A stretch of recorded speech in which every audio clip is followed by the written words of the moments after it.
UCC কি, কেন বিতর্ক? পশ্চিমবঙ্গে আসছে ইউনিফর্ম সিভিল কোড বিল। নমস্কার, আপনাদের সঙ্গে আমি ঋষিকেশ।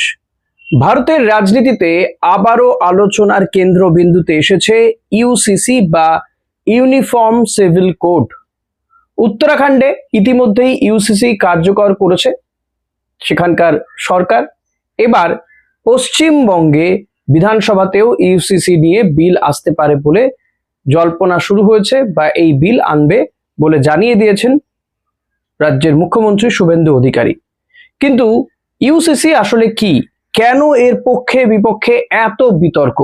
এটি কি সব ধর্মের মানুষের জন্য একই আইন তৈরি করবে, নাকি ধর্মীয় স্বাধীনতার উপর আঘাত হানবে?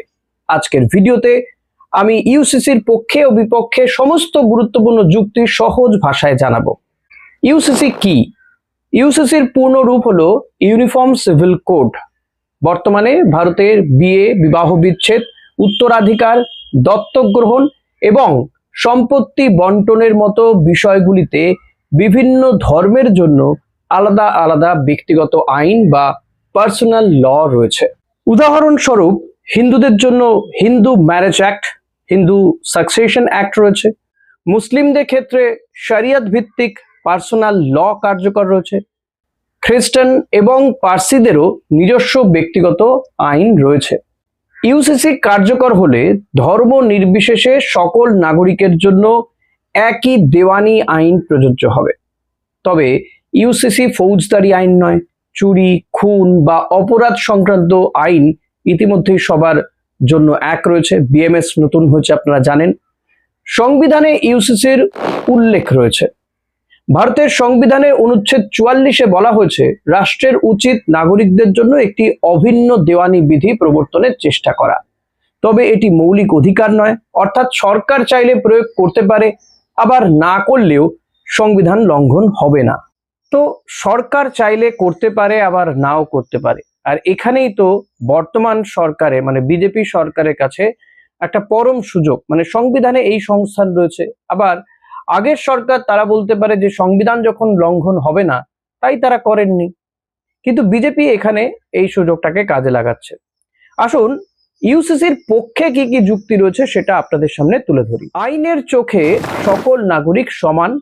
সমর্থকদের মতে এক দেশে বিভিন্ন ধর্মের জন্য আলাদা দেওয়ানি আইন থাকা উচিত নয়। একই দেশের নাগরিকদের জন্য একই আইন থাকলে সমতার নীতি আরো শক্তিশালী হবে। নারীদের অধিকার সুরক্ষা। ইউসিসির সমর্থকদের অন্যতম বড় যুক্তি হলো নারী পুরুষ সমান। অনেক ক্ষেত্রে ব্যক্তিগত আইনের কারণে মহিলারা সম্পত্তি বা পারিবারিক বিষয়ে সমান অধিকার পান না বলে অভিযোগ রয়েছে। একটি অভিন্ন আইন মহিলাদের আরো শক্তিশালী সুরক্ষা দিতে পারে। 3 নম্বর যুক্তি, জাতীয় ঐক্য বৃদ্ধি। এক আইন এক নাগরিকত্ব, এই ধারণা জাতীয় সংহতি বাড়াতে সাহায্য করবে বলে দাবি করা হয়। 4 নম্বর, আইনি জটিলতা কমবে। বর্তমানে বিভিন্ন ধর্মের জন্য ভিন্ন ভিন্ন আইন থাকায় অনেক সময় মামলা জটিল হয়ে যায়। একটি অভিন্ন আইন বিচার ব্যবস্থাকে সহজ করতে পারে।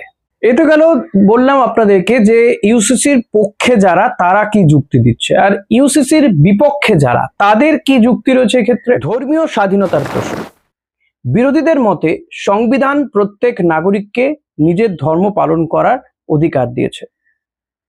পার্সোনাল ল অনেক ধর্মীয় প্রথার সঙ্গে জড়িত, তাই ইউসিসি ধর্মীয় স্বাধীনতায় হস্তক্ষেপ করতে পারে। 2 নম্বর, ভারতের বৈচিত্র্যের উপরে প্রভাব। ভারত বহু ধর্ম, বর্ণ, ভাষা এবং সংস্কৃতির দেশ। সমালোচকদের দাবি, সকলের ওপর এক আইন চাপিয়ে দিলে দেশের বৈচিত্র্য ক্ষতিগ্রস্ত হতে পারে, নষ্ট হতে পারে। সংখ্যালঘুদের উদ্বেগ। অনেক সংখ্যালঘু সংগঠনের আশঙ্কা ইউসিসি বাস্তবে সংখ্যাগরিষ্ঠ সম্প্রদায়ের আইনকে প্রাধান্য দিতে পারে, ফলে তাদের নিজস্ব পরিচয় ও ঐতিহ্য ক্ষতিগ্রস্ত হতে পারে। বাস্তবায়ন কি সম্ভব নাকি কঠিন? দেশ জুড়ে এত বৈচিত্র্যময় রীতিনীতি থাকায় সবার কাছে গ্রহণযোগ্য একটি আইন তৈরি করাই এখন সবচেয়ে বড় চ্যালেঞ্জ সরকারের কাছে। এখন আপনাদের মাথায় আসতে পারে যে হঠাৎ করে আমি কেন এই ভিডিও করছি, কেন আলোচনা করছি, পশ্চিমবঙ্গে কেন আলোচনা হচ্ছে। সাম্প্রতিক সময়ে পশ্চিমবঙ্গ বিধানসভায় ইউসিসি নিয়ে আলোচনা এবং সম্ভাব্য বিল আনার জল্পনা রাজনৈতিক মহলে নতুন বিতর্ক তৈরি করেছে। একদিকে বিজেপি দীর্ঘদিন ধরেই ইউসিসির পক্ষে অবস্থান নিয়েছে, অন্যদিকে তৃণমূল কংগ্রেস সহ বিরোধী দলগুলো মনে করে এই বিষয়টি অত্যন্ত সংবেদনশীল এবং সমস্ত সম্প্রদায়ের মতামত নিয়ে সিদ্ধান্ত নেওয়া উচিত। ফলে আগামী দিনে পশ্চিমবঙ্গের রাজনীতিতে ইউসিসি একটি বড় ইস্যু হয়ে উঠতে পারে। এবং যখন এ রাজ্যে সরকারের পরিবর্তন হয়েছে, বিজেপি ক্ষমতায় এসছে, বিজেপি তাদের যে সংকল্পপত্র ঘোষণা করেছিল সেখানে কিন্তু ইউসিসি লাগু করার কথা তারা জানিয়েছিল।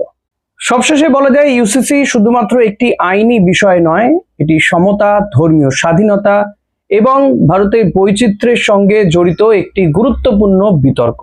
যারা এই ইউসিসির সমর্থক তারা বলছেন এটি সকল নাগরিকের জন্য সমান অধিকার নিশ্চিত করবে। যারা এই ইউসিসির বিরুদ্ধে তারা বলছেন এটি ধর্মীয় ও সাংস্কৃতিক স্বাধীনতার উপর প্রভাব ফেলতে পারে। আপনার কি মত? আপনি কি ইউসিসির পক্ষে নাকি বিপক্ষে? কমেন্টে অবশ্যই জানাবেন। ভিডিওটি ভালো লাগলে লাইক করুন, শেয়ার করুন এবং চ্যানেলটি সাবস্ক্রাইব করতে ভুলবেন না। ধন্যবাদ। দেখা হবে পরবর্তী ভিডিওতে।